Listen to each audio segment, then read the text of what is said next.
Looking at our world from a theological perspective. This is the Theology Central Podcast, making theology central. Good morning, everyone. It is Monday, August the 2nd, 2021. It is currently 11:42 a.m. Central Time, and I'm coming to you from the empty sanctuary of Victory Baptist Church, located right here in Ovalo, Texas. And I'm excited to be here this morning. I really am. The last few days, I've explained this to everyone. Most all of you already know this, but there may be a few new people. I have a seizure disorder because of what happened to me in the military. And there are times that I go through this kind of, I can't really explain it. It will be maybe 2, 3, 4 days where I'm having some neurological issues. Maybe sometimes I'll have some seizures, maybe I'll just some falling down, just some crazy stuff like that. And I feel like I'm in a fog. I feel like I'm underwater trying to get to the surface and I can't quite get there. And it really makes it difficult to podcast, to preach. What I typically try to do is just press on, do as much as I can. When I go back and listen, I always hate it. And now I don't know if you can tell. Maybe you can tell, maybe you cannot tell. But sometimes I'll go back and listen.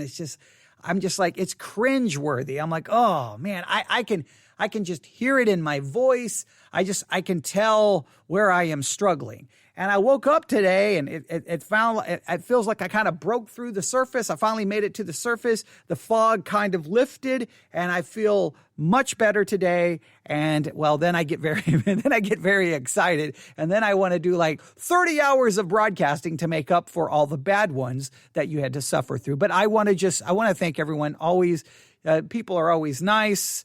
For the most part, I would say 90% of the time, people are supportive, people are understanding, people are nice. And so I hope that even when I'm not at 100%, hopefully I'm still producing content that is still, I hope, valuable and beneficial. I really do so.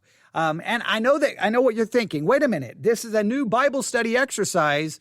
We're still working on Psalm 37. Trust me, I think we're pretty close to done with Psalm 37 though. Depending on if anyone has any questions about struggling, we're trying to figure out what to do with those. It's a promise, but is it a promise for now? I think that discussion about promises and how to handle those promises, I think that was extremely a beneficial discussion. Now, I haven't received any emails about that. Now, I have received a number of emails and I'm a little behind in responding to people. So give me to the end of today and I will try to catch up on some of the emails. I apologize. Just when I'm going through that kind of situation, sometimes I'm just like, okay, I will try to respond to what I can. And then sometimes I'll just give myself a little bit of a break. But so I think we've covered most everything in Psalm 37, but look, if there's anything in Psalm 37 you have questions about, anything you want me to add to, you just email me at newsif@yahoo.com, newsif@yahoo.com, and I will do my very best to, then add an additional study or two to our Bible study exercise on Psalm 37. So if you haven't been listening to that one, please, I still think we did some very good work in Psalm 37. I really do. And I say we, because, the Bible study exercise is not just me teaching. Remember, that's the whole goal of the Bible study exercise is I don't want passive listeners.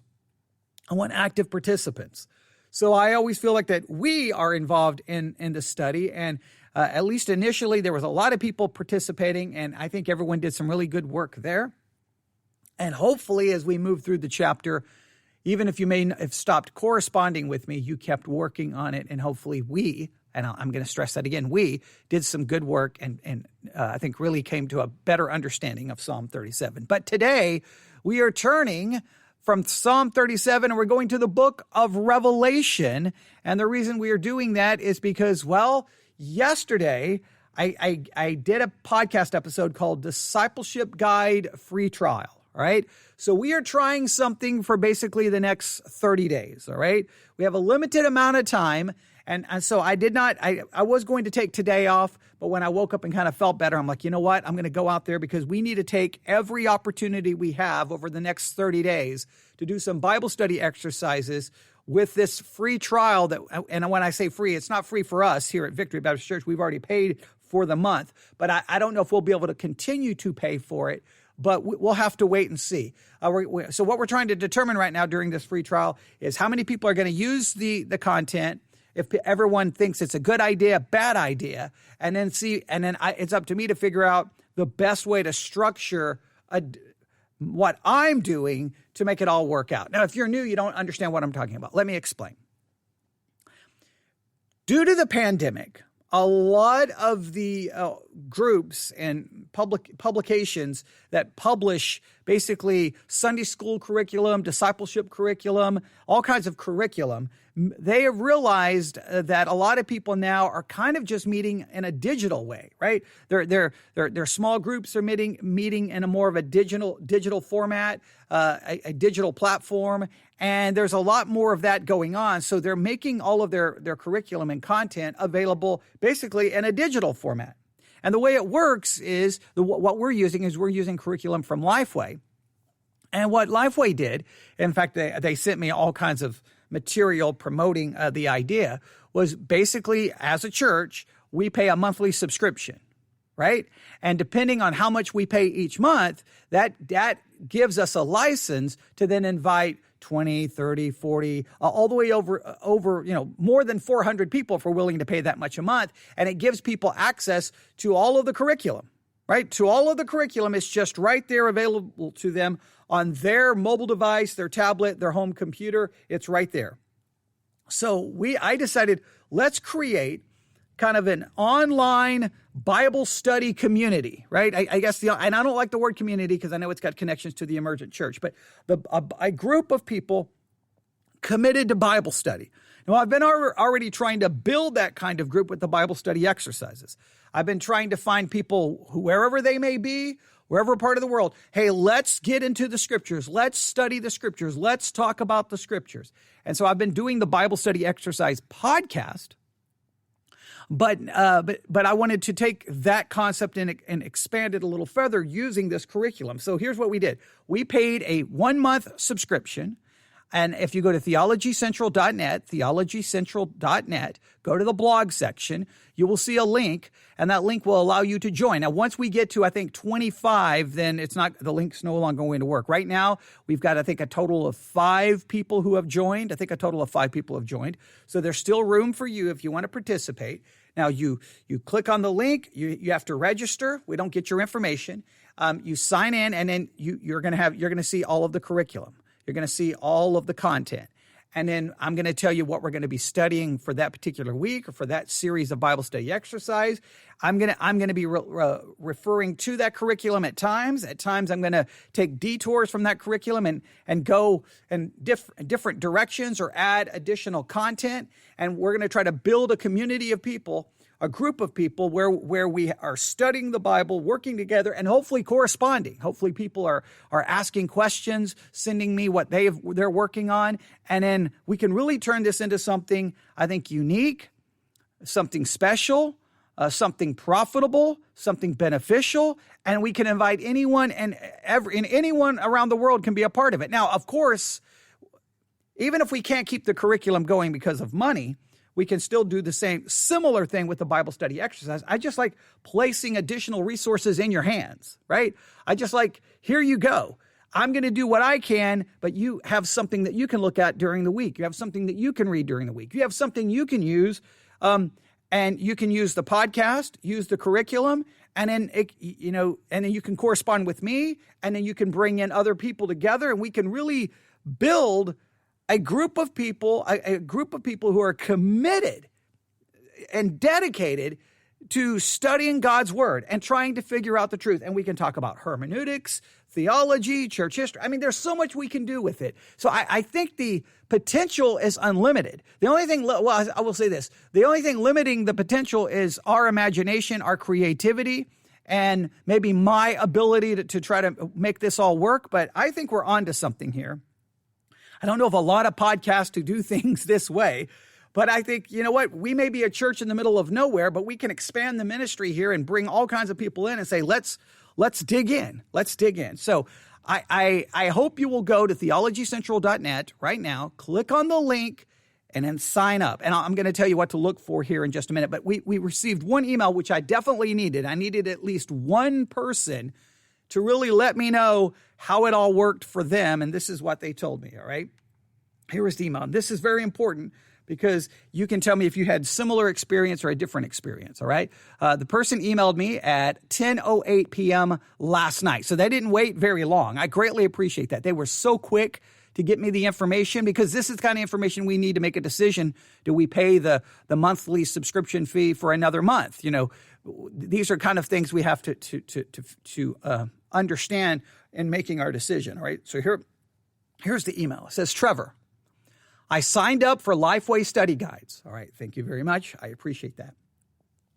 When it opened, I initially see a curriculum for Unit 2, Session 2, available August 1 through August the 29th, titled Serve with Trust, based on 1 Kings 17.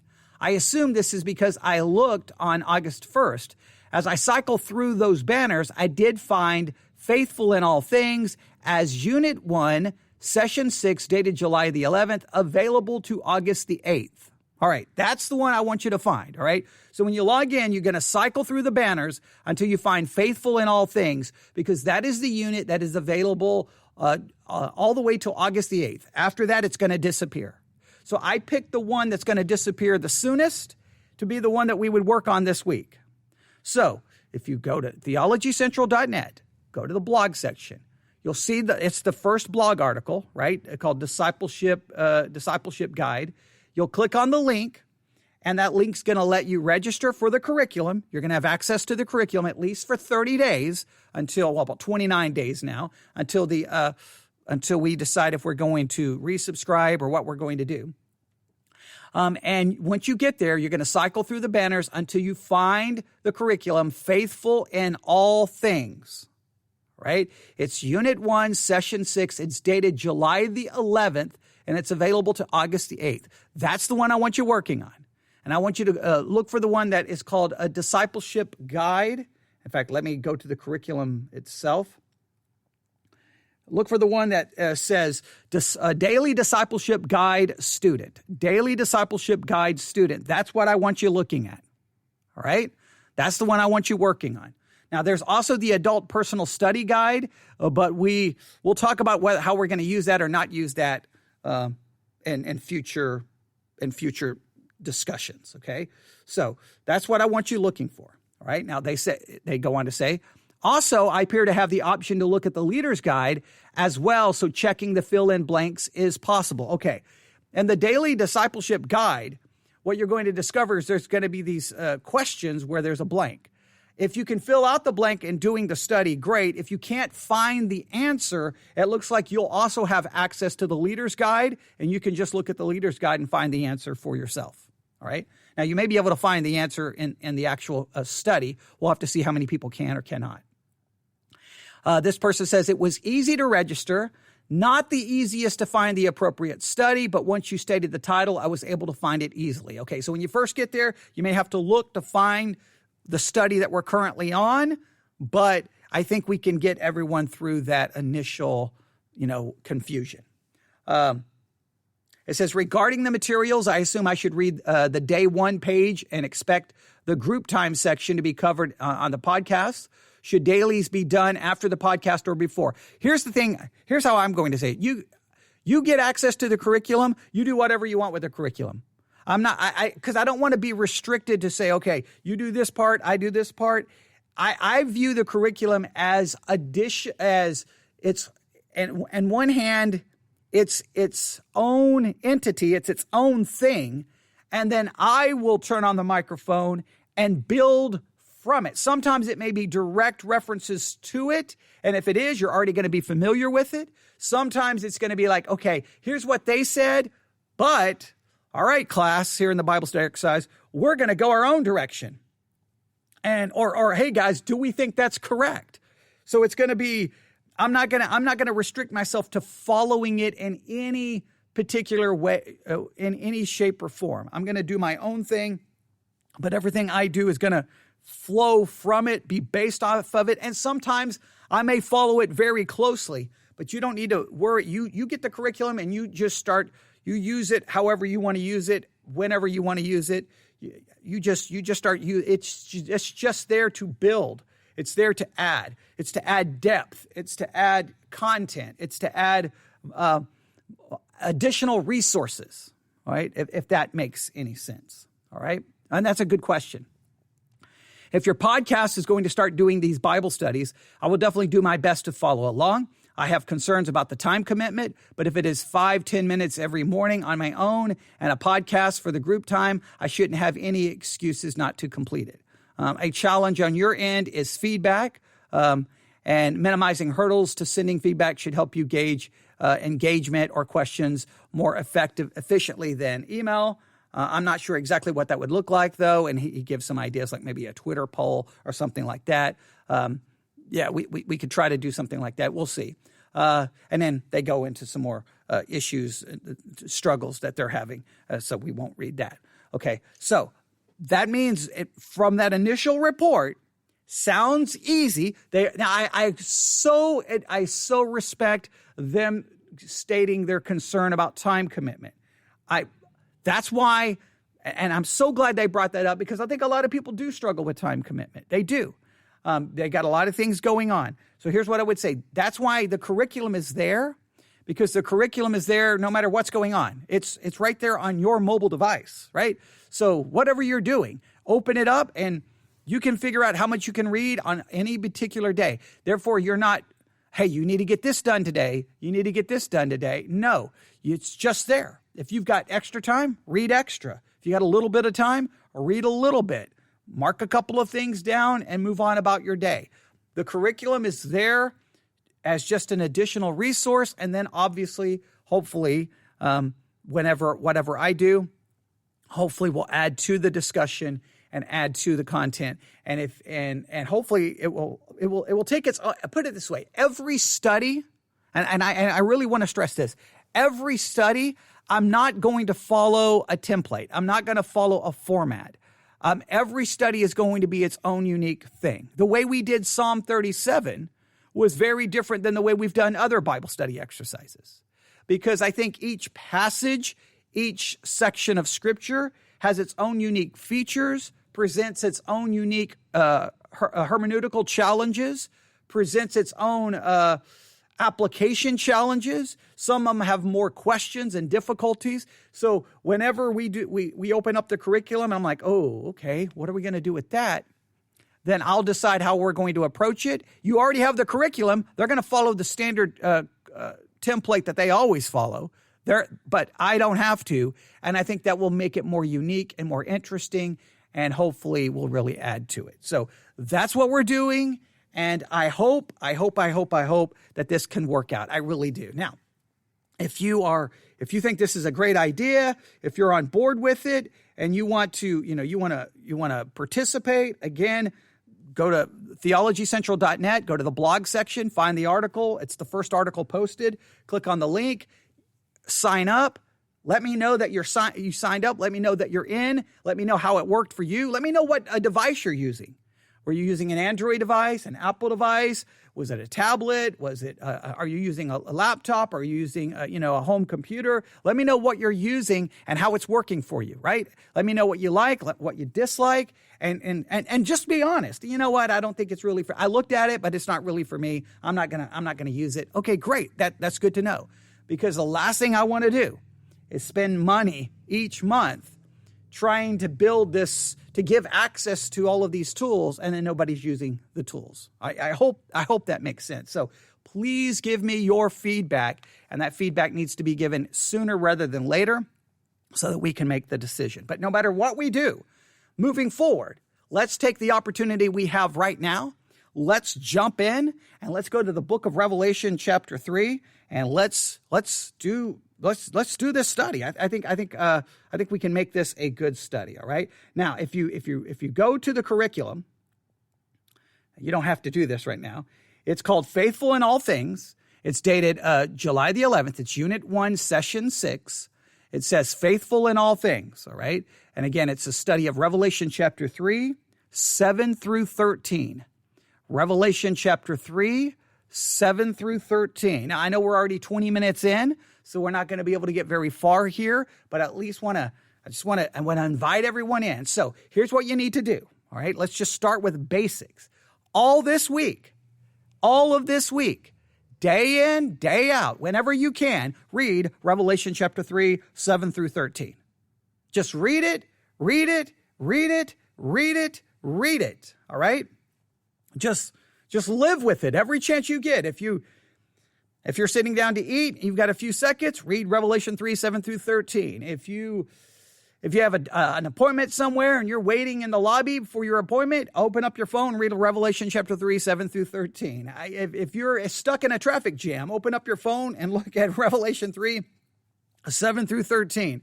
Just read that section over and over and over and over and over and over and over and over and over again. And I literally mean that. The more you read the section, then the more you observe, the better prepared you are to interpret, because you can't interpret a passage until you've done observation. And observation includes reading, and of course it does involve outlining. But right now I just want you to read it and read it. So let's do that right now. Let's read it. All right. Revelation chapter 3, starting in verse 7. Revelation 3, verse 7. And to the angel of the church in Philadelphia. Stop right there. To the angel, most believe that the word there just means messenger. So this is probably to pastor, elder of the church, whoever the leader of the church is. It's a message to them. And then, of course, then they are to take the message and then deliver it to the church. But it's a message to the messenger of the church, a local body, a local congregation, all right, in Philadelphia. So this is a message to a leader of a church, and that church is located in a city. This is very, very, very, very important. We're in this section in the book of Revelation, if you're not familiar with it, where there are these messages to these individual churches.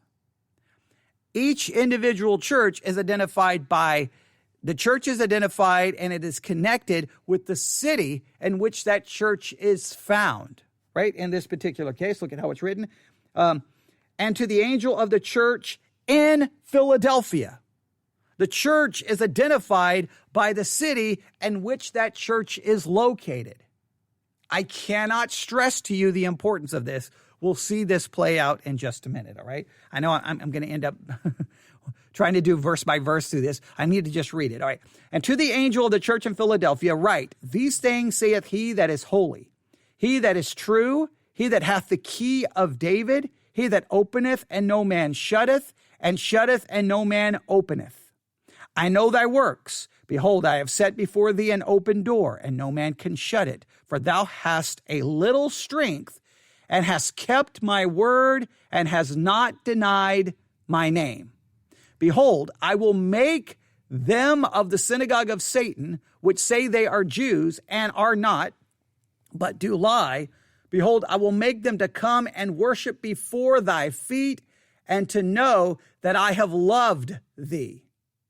Because thou hast kept the word of my patience, I also will keep thee from the hour of temptation, which shall come upon all the world to try them that dwell upon the earth. Verse 11, behold, I come quickly, hold that fast which thou hast, that no man take thy crown. Him that overcometh will I make a pillar in the temple of my God, and he shall go no more out, and I will write upon him the name of my God, and the name of the city of my God, which is New Jerusalem, which cometh down out of heaven from my God, and I will write upon him my new name. He that hath an ear, let him hear what the Spirit saith unto the churches. Stop right there. All right. Revelation chapter 3, verses 7 through 13. There is a lot going on in this section. There are a lot of things that should make you go, wait, what is that talking about? Wait, what is that referencing? And so there's a lot to figure out, okay? So here's what we're going to do. Let's start Revelation chapter 3. For this Bible study exercise, we're going to start in a very, I think this is a very important lesson, especially in understanding the New Testament. I think it's a very important lesson in how you read all of these letters to these messages to these individual churches. I think it's important in how you read every epistle that's written to a specific church in the New Testament. I think there's some very important lessons here. But let's start in verse 7, all right? Revelation chapter 3, verse 7. And to the angel, again, angel, messenger, we don't think this is actually to an actual physical, spiritual being, an angel, but to a messenger. That's how most understand this. We could look at the Greek word and get into a discussion there. But for now, we'll press on. And to the angel of the church in Philadelphia. All right. This is so important, right? I want you to put your thinking caps on here, right? This is very simple, very straightforward. All you need to do today is you need to focus on Philadelphia. That's all I want you to focus on today, all right? Now, I want you to read the passage as much as you can, but I want you to think and find everything you can about the city of Philadelphia. I want you to find anything and everything. Using the curriculum, just look at anything they say about the city of Philadelphia and just write it down on paper. Anything they say, all right? Here it is. I know you can probably cut and paste, copy and paste, but just write it down because writing increases memory. And see anything they say. You can look at the leader's guide if you need to. You can look at any of the curriculum listed right there under the curriculum and the portal that you're going to sign into. You just go through all of the study guides that you can find there and look at what they have to say about Philadelphia. You just look for anything they have and write everything you can down about the city of Philadelphia. I'm going to give you some information. I'm going to give you a little information that I have here, and I've got a number of sources that I borrowed from. I just may use one right here next to me.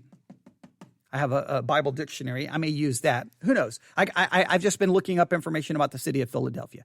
And I know that you may be tempted when you read Revelation chapter 3 to go, okay, the church is located in Philadelphia. Okay, next. And you want to press on. Here is why it's important. I cannot stress the importance of this concept to you enough, right? This is so important.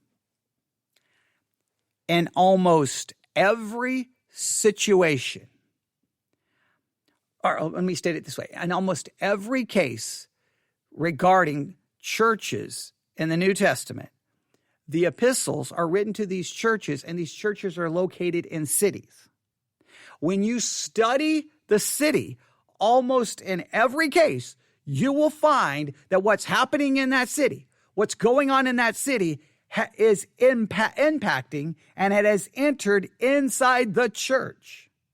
One of the best and easiest examples to demonstrate this is when you study the book of 1 Corinthians. 1 Corinthians is a letter written to a church, and that church is located in the city of Corinth. The city of Corinth was influencing the church of Corinth more than the church of Corinth was influencing the city of Corinth. That is just the fact. Let me state it again. The book of 1 Corinthians, right, or the letter of 1 Corinthians, is a letter written to a church located in the city.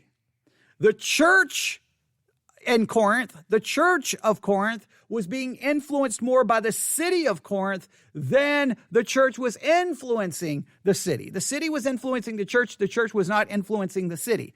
Over and over and over, when you read any letter written to any of the epistles written to specific churches located in specific cities, almost in every case, when you start studying those cities, you're like, oh, well, that explains that. Oh, that can explain. Okay, that can explain that. Sometimes your understanding of that epistle, sometimes the understanding of what they're writing about will dramatically increase if you'll take the time and discipline to study the city.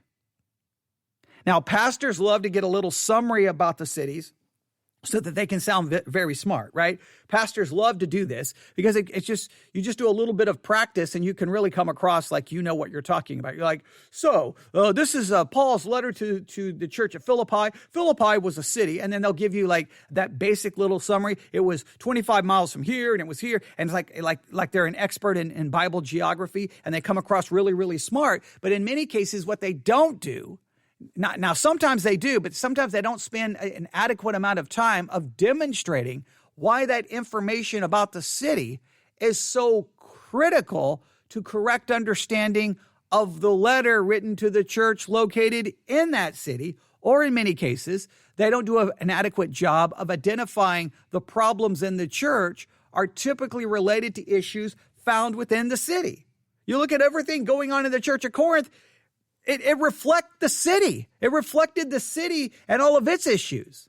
Many of the issues in the church were directly related to things going on in the city. And when you get a better understanding of the city, you have a better understanding of the church. Now, we don't like to admit this. You don't like to admit it. I don't like to admit it. But wherever your church is located, wherever, I don't know where you live, wherever your church is located, like it or not, your church has been influenced by the city, by the area in which it is found. Because many cases, the philosophies, the ideas of that particular area of the country, that particular region, those ideas and philosophies are present inside your church. And here's what people have a tendency to do. They bring in their ideas and philosophies that are very common in that particular region. They bring them into the church and they try to Christianize them. They try to make the Bible support those ideas. And it sometimes ultimately ends up destroying biblical Christianity, and you create some weird hybrid. This is a danger in every church.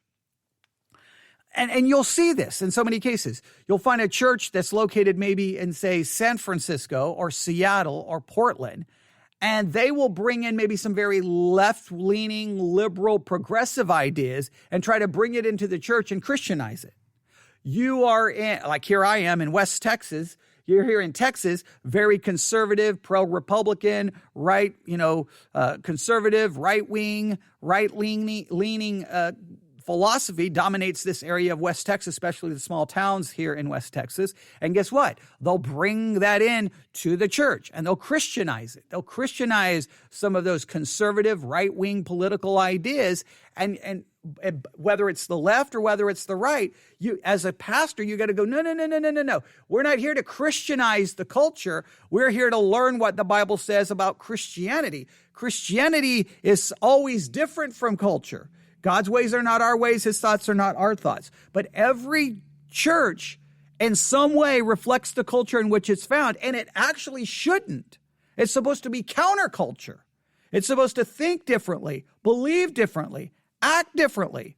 But so many times you see this occur over and over and over. So whenever you're looking in Revelation, these letters to these churches, it's always important to go, okay, so what city was this? All right, what was going on in the city? And then ask yourself, how does that show up in the message to the church?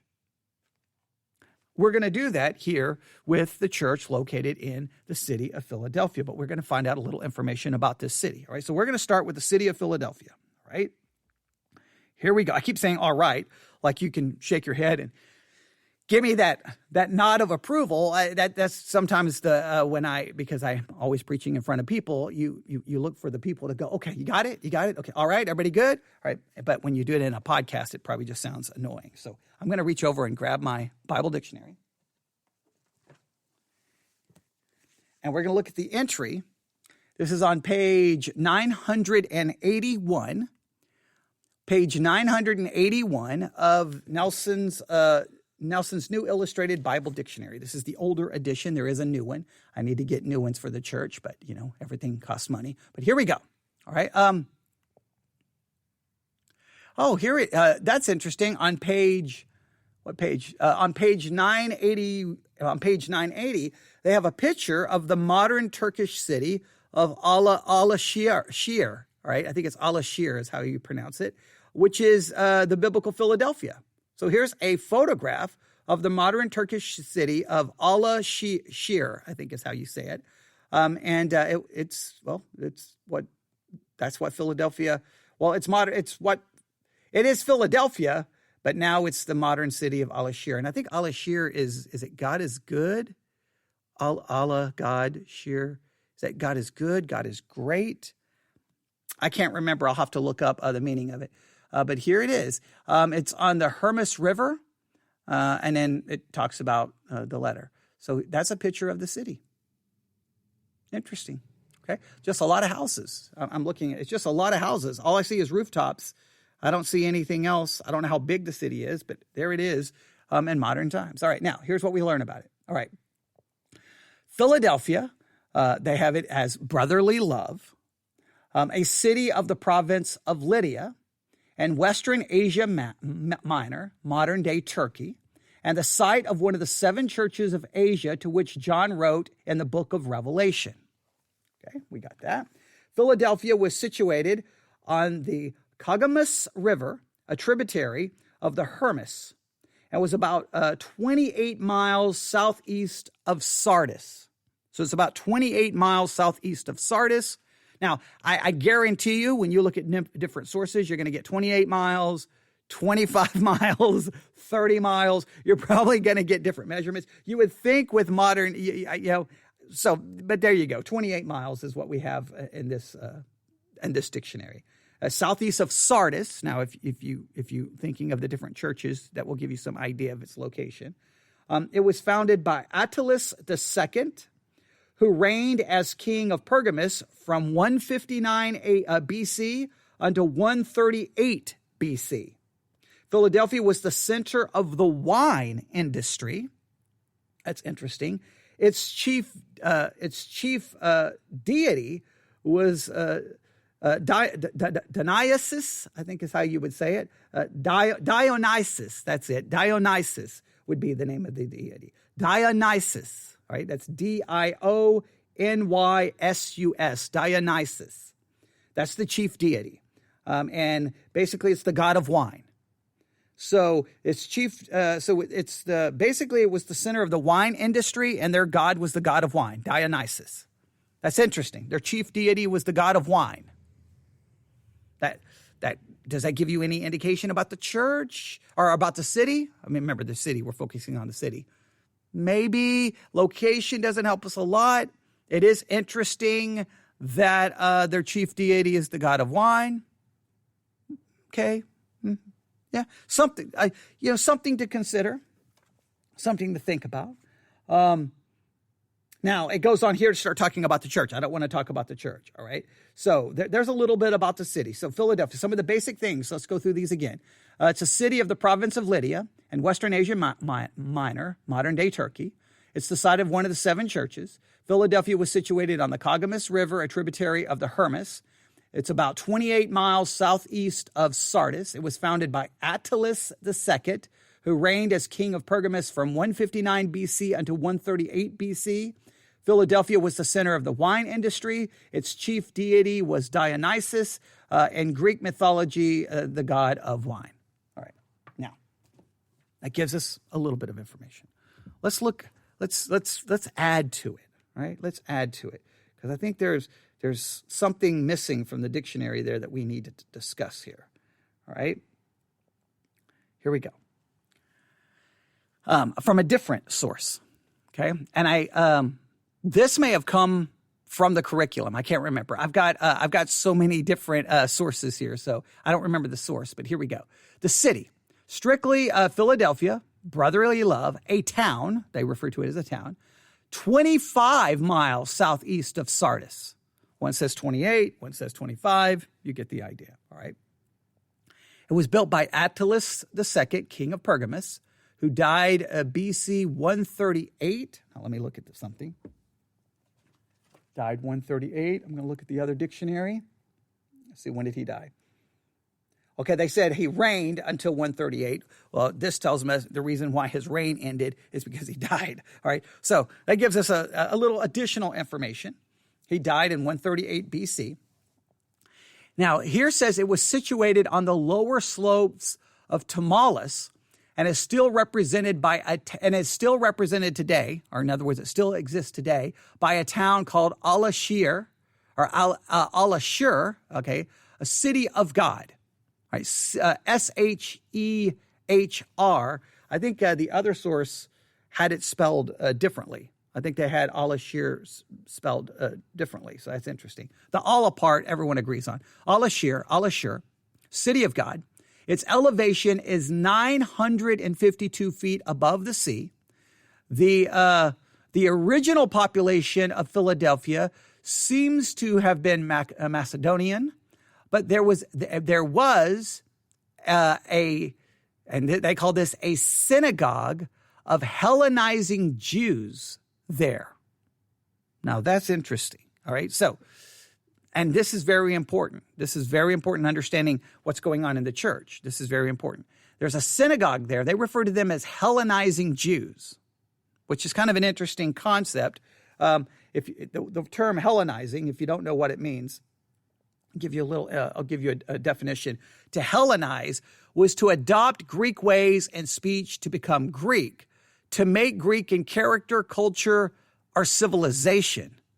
So I don't know why the Jews would be Hellenizing. Are they trying to force the Greek way of life on people? That's an interesting description there. But there's a synagogue there of Jews. And let's just say this. The synagogue there of Jews, they clearly did not like Christians. All right? We'll get more. We'll learn a little bit more about the synagogue there, because that becomes very, very important to understanding what's going on in the church there at Philadelphia. All right? So they call it a synagogue of Hellenizing Jews there. As well as a Christian church. Now, we know there's a Christian church there. And in fact, Revelation 3, we're going to know the synagogue is there. And obviously, Revelation 3 teaches that there was a church there. It was the seat of one of the 7 churches of Asia. The locality was subject to constant earthquakes. Now, keep that in mind. The locale was subject to constant earthquakes, which at the time of Strabo rendered even the town walls of Philadelphia unsafe. That's very important. And the expense of basically repairs was constant. Now, this is very, very important. It seems that the city had to be constantly repairing, so required constant money. Now, this could have led, and I'm speculating here, to the government maybe taking and maybe raising taxes, or however they would have gathered income from the people, which could have led to a lot of the people being very poor. Now, this is very important in understanding the Church of Philadelphia. You'll see why. So from the city, here's a couple of things we need to remember. There's a synagogue there. Okay, keep that in mind. A synagogue of Jews that are not friendly to Christianity. Let's state it that way. Number 2, there were constant earthquakes. The walls were basically unsafe, and it was in constant need of repair that was expensive, which could have led the average person being taxed or their money taken in order to help with these repairs, which could have led to a lot of poverty, or at least a lot of people not being well off. I think that could be very important here. It was the youngest of the 7 cities in Revelation 2-3, but it was a place of rich soil and vineyards, which might explain why they worship Dionysus, the Greek god of wine.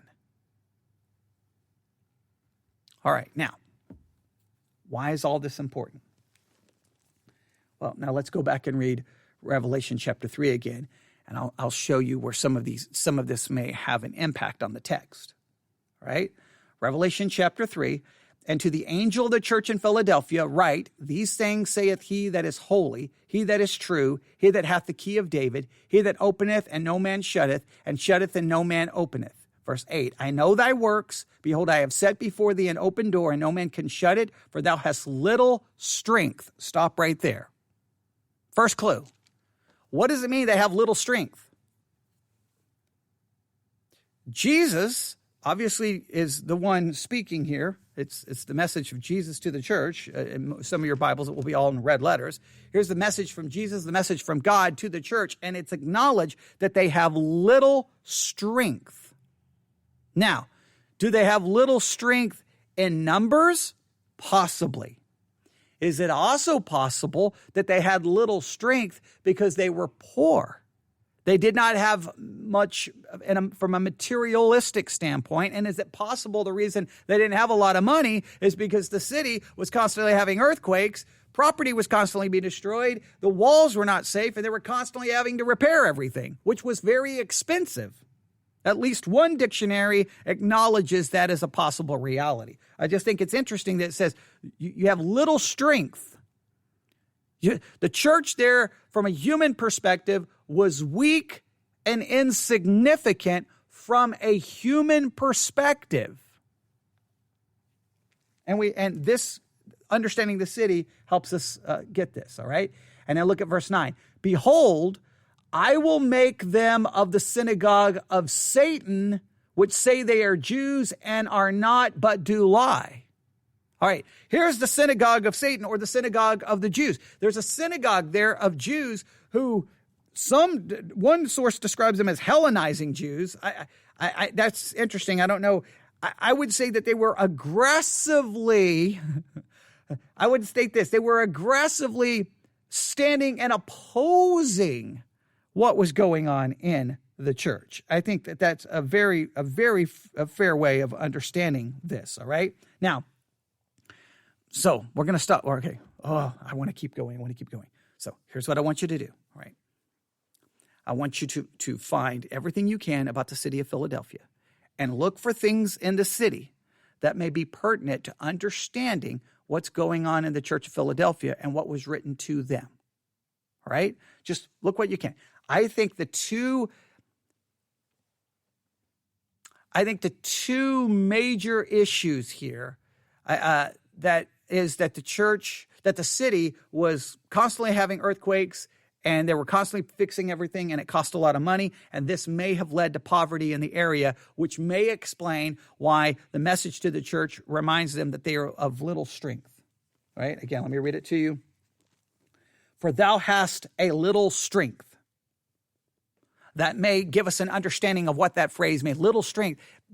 Maybe they're small in number and small when it comes to materialistic wealth. All right. Now that's very important because it really adds to what we're going to discover about the church. All right. So just keep that in mind. Second, there's a synagogue of Jews there that seem to be very problematic for this church. Now they're getting they're being told some very positive things, but clearly these positive things would indicate that this synagogue has been a problem for the church. Now, I'll give you just a little information about the synagogue, all right? Only in the New Testament occurs the phrase synagogue of Satan, and it's only twice, Revelation 2:9 and Revelation 3:9, all right? And I think it's very important to understand a little bit about what's going on here, okay? The synagogue of Satan in Smyrna and Philadelphia, there's some things I think we can learn about this. I think the text would make it clear. They claim to be Jews. They were descendants of Abraham, and so laid claim to the blessings and promised by Yahweh, by God, to him and his seed.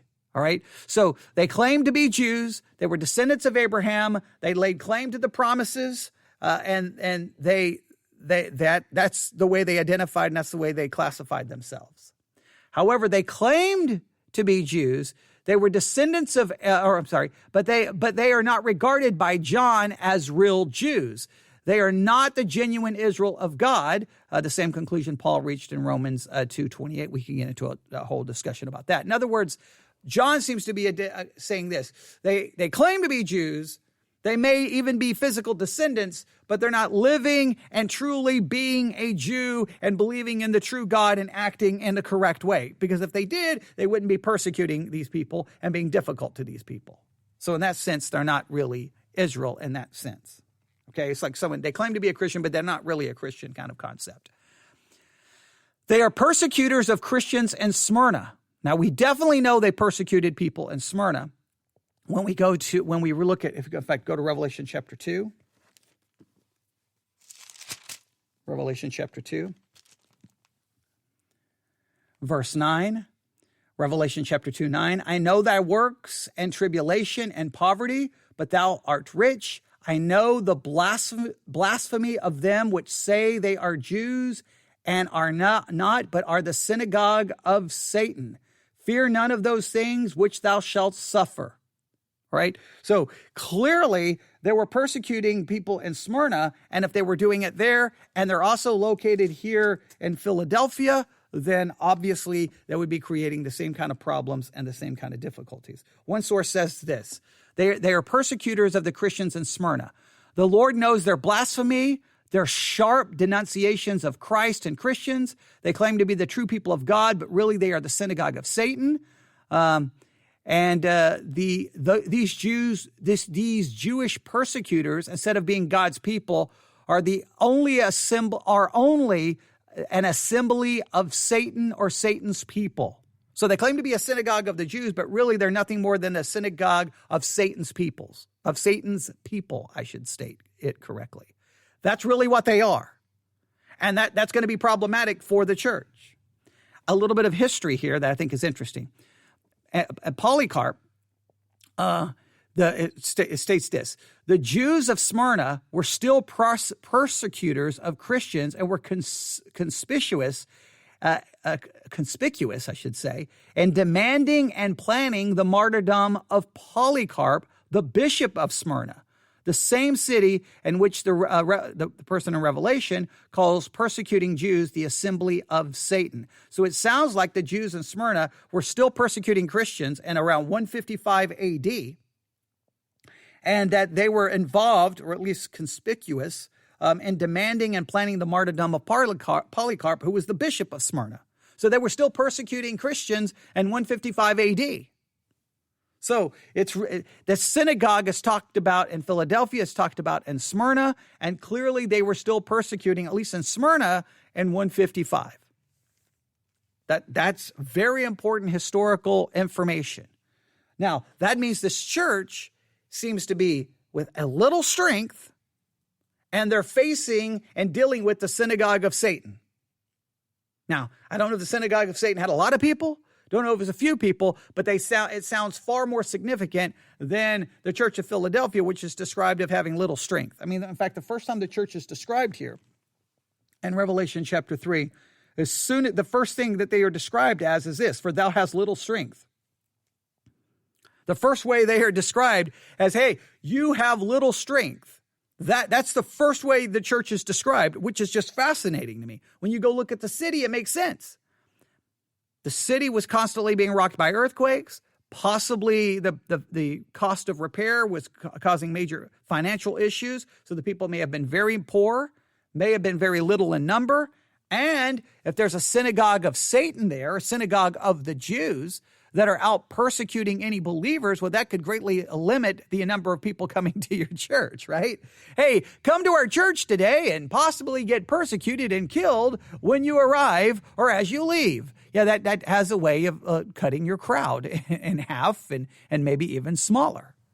But even though they are small, now then when we start studying the church, you'll see some very interesting things about it. So today, all you need to do is just Philadelphia is your goal.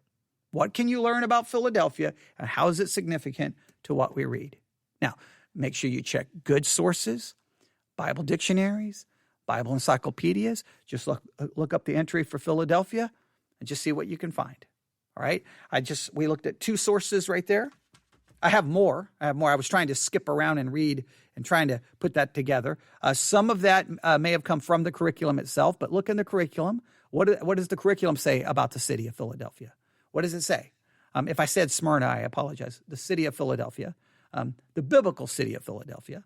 What can you learn about it, and what information do you discover about the city that could impact your understanding in regards to the church and the message that we're about to read we've already read it once, the message to the church. That's it. That's the goal today. It's very simple, very straightforward, very easy, right? I want to do more. I got to literally I almost have a sermon already written out, but that's the way we're going to work through it slowly, and this would have been much shorter, but the 19-minute intro, but that's okay. That's getting everyone on the same page. All right, there you go, Philadelphia. If you can't find any resources, let me know. There's plenty of resources out there. You could probably just type in Philadelphia. You could probably do a Google search and find some. But if you have a Bible dictionary, Bible encyclopedia, main thing is just comb through the curriculum that's available if you're using the curriculum and see what it has to say about the city of Philadelphia. And see if you can get a picture in your mind. Okay, that makes sense. Okay, that makes sense. In fact, when you do that for each one of these churches, your understanding of the church, a lot of it will be greatly formulated by your understanding of the city, because what was going on in the city was greatly impacting the church in some way, shape, or form. If not impacting it in a negative way, at least its influence was there. In many cases, the city influences the church more than the church influences the city. I wish that wasn't the case, but it's just the reality. It's the reality of the world in which I live. It's the reality in the world in which you live. And I hate it, but it's just that's just the way it is, because people in that church live in the city. And guess what they spend most of their time being influenced by? Everything other than the Bible, because they don't spend that much time reading the Bible, studying the Bible. And a lot of times when they go to church, they don't get much actual in-depth teaching of it from the pulpit. So then where are they going to get their influence from? You're going to be influenced by something. You can pretend that you're not. You can be, I'm not influenced by, you're influenced by everything in some way, shape, or form. Just acknowledge where the influence is coming from and then try to protect yourself from the wrong influence. All right? Oh, hey, I'm doing everything I can to not just go, you know what, forget it. Let's just go all in. But we're going to take this apart because I'm going to give you a chance to participate. But I'm going to try to give you little things to do. That's a little thing to do. That's simple, right? Just read the text over and over and over, right? Remember all of this week, Revelation chapter 3, verses 7 to 13. Revelation 3, 7 through 13. Just read it over and over and over and over and over and over. And the more you read it, you'll pick up little things like, oh, the first mention of this church, really, the first description of this church is that thou hast a little strength. That to me is significant. I think that's important. A church with little strength. And what's interesting is the church with little strength seems to be the church that there's nothing negative said about it. Why is that? Why is the church that's little in strength is the church that there's nothing negative said about it? I think there's something to that, right? Maybe. I don't know. And I think that little strength, I think it has to do, at least most commentaries agree, it's either little in number or little in like material wealth, little in prosperity. And I think when you learn about the city constantly needing repairs and they were costly, I think that starts making a lot of sense there. And if things are already constantly being destroyed by earthquakes, who knows? You know, there's a mosque. I think there's a mosque in it's Al-Ashir, the city now, the city of God, which used to be Philadelphia. I think there's a mosque there now where they believe the church used to be. So there's not even a building left of the church. There's not even a building left. It's a mosque now. So far as I know, I believe I could be incorrect there. You can verify if I'm right, but I believe there is a mosque where the church is, or at least the locals there, I think, believe that's where the church used to be, but it's gone. So I wonder if the church was constantly, I don't know what kind of building they had, but I wonder if it was constantly being destroyed by the earthquakes. Or maybe they were so small they didn't even have a significant building to meet with in the first place. Who knows? I mean, I think it's fascinating that they are little. But so there's a lot of things going on in that city. And in the synagogue of the Jews, synagogue of Satan, I think that's very interesting. But you just focus on the city of Philadelphia. Just focus on that. Read the text and then just list all the basic details about the city, basic details. And then as you keep reading Revelation 3, 7 through 13, just be looking, go, oh, wait a minute. Okay, I think that makes sense. Based on what I learned about the city, I can see that connection. And if you see any interesting connections or you find out anything interesting about the city, email it to me, newsif@yahoo.com, newsif@yahoo.com, and I will share your discovery, your connection with everyone else, and then we'll build this kind of group of people who are going to be studying God's word together, and hopefully it will be beneficial to all of us. All right, I'm going to stop right there. Everyone have a great day. Thanks for listening. God bless.